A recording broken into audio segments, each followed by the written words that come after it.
Hello, what's up guys? Gusto ko lang i-share sa inyo yung naging journey namin o journey ko sa paggagawa namin ng thesis. Chapter 1 to 3 pa lang to pero halos halfway na kami. Kaya tara, samahan nyo kami. Right after ma-discuss ni Sir Jeff lahat ng instruction ng thesis, paano gawin ng chapter 1, 2, 3, nagsimula na agad akong simulan ng papel namin. Pero hindi naging mabilis ang paggawa ko ng paper.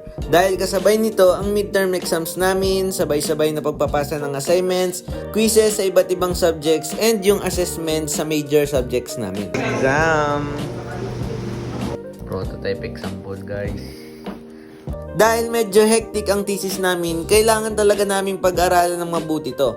Dahil kahit gabi na nga, nabanat pa rin ng mga kuya. Importante, once nag-start ka sa may positive, sunod-sunod lang. And it's been 2 weeks na simula nung nag-start akong gawin yung paper namin. At dito ko naranasan yung sleepless night, pagpupuyat ng sagad dahil may deadline kung kailan ang pagpapacheck ng chapter 1 to 3. Date, so pasok ako sa classroom. It's been third weeks na since nagagawa kami ng chapter 1 to 3 and so stressful at sabay-sabay midterms, sabay-sabay exam, quiz, pasahan ng projects, but buti na lang nakasurvive tayo. Sa part na to, nagche-check na si Sir kung ano ba yung mga dapat i-revise sa paper namin. Sir, itong link. Okay lang po na may link. Retrieve lalagyan. Retrieve Pro. Ayun, sige. Yung link po. Let's go! Automotive battery servicing po. At dahil approve na ang title namin and kapirasong revise na lang ang gagawin sa paper, salang na kami para sa thesis proposal sa December 3. Let's go! Baliktad lang. Solo mode, na ako. Nandito na ako sa literature cited. Let's go!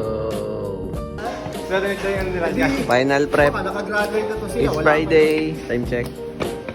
Pagkatapos sa paper, PowerPoint presentation naman for our thesis proposal. Kaya pumunta ako na Magdalena ngayon para gumawa ng PPT. Okay, today is Saturday. Andito kami sa Ugong, Barangay Ugong, Kilaram.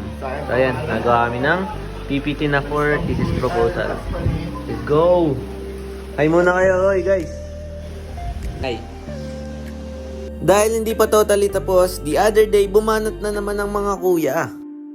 At dahil tapos na kami sa PPT, it's time para mag-practice and mag-ready para sa thesis proposal. So, the automotive batteries today is Tuesday. Bukas na yung thesis proposal namin. And then, ready na din ngayon yung papers namin. Let's go! Shout out, Sir Melvin. Lupit mo talaga. And this is our last meeting before our thesis proposal. Kapacheck na kami sa mga panelists eh. Let's go. Hanap namin si Sir John Michael Arjona. Ito, testing. Guys, preparation. John TV. Ma'am, huwag mo kaming gigisahin, mama. Ano yan? Anong laman yan?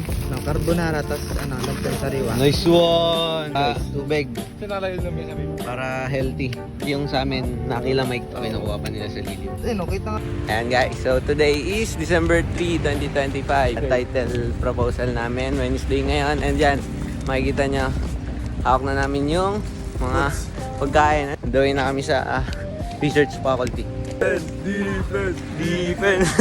Pwede ba to? Lumit lang, baka breakfast. Touchdown, dito na kami sa CIT Research Faculty. Okay, kaya kayo dyan guys. Kapon, naayos na namin to eh. Napakita ko naman sa inyo. Nandito yung laptop ko. Dito ko nakapos ito mamaya. Dito kami nakapresent. Let's go! Tatago yung dati na auto, 3A. Yeah.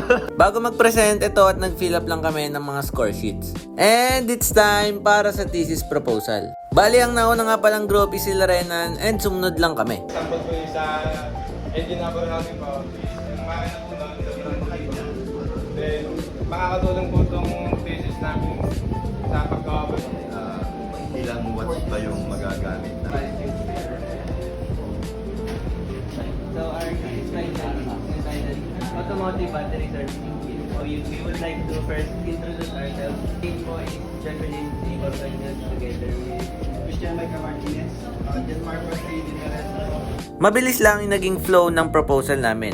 Each group will explain lang yung title nila, purpose ng study nila, para sa yung study nila, and kung ano at paano nagana yung mga product nila.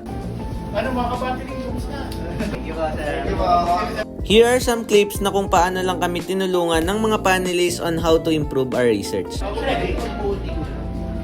Tanggalin nyo na yung molding dun sa product. Okay, according to the panel, ang inyong title ay portable rubber and plastic disc integrator machine. Doon lang ang focus nyo, wala kayo baka. Wala na iba, doon lang. Congrats! Skip na, huwag ginapa ako kasi kung detachable yan, tinanggal mo yung mismong press, lumipat ka ng ibang press. Bakit hindi nyo lagyan ng frame na may gulong para ma-magmunda? Ito lang yan, kung ikaw ay nakapokus sa transmission, motorcycle simulator lang, yung focus sa transmission. Tanggalin yung electrical side dyan. Yun ang okay. And by the way, our thesis nga pala is development type of research, meaning we will produce our own product or magagawa ng mga hindi pa existing na thesis. Mga bigat, mga siguro 4,000 kilograms. Gaya ng nilakad na sila yung dala mo.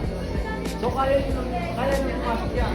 Tubig. Hindi ko na mag-break kasi sinabi ko na mas maganda yung pneumatic sa ano. And right after that, nagpa-check lang kami kay Sir JM kung ano yung mga dapat i-revise sa paper namin. Ito, di ba? Marami kayong sinasabi tungkol Meet guys, si Sir JM Aquino na ito.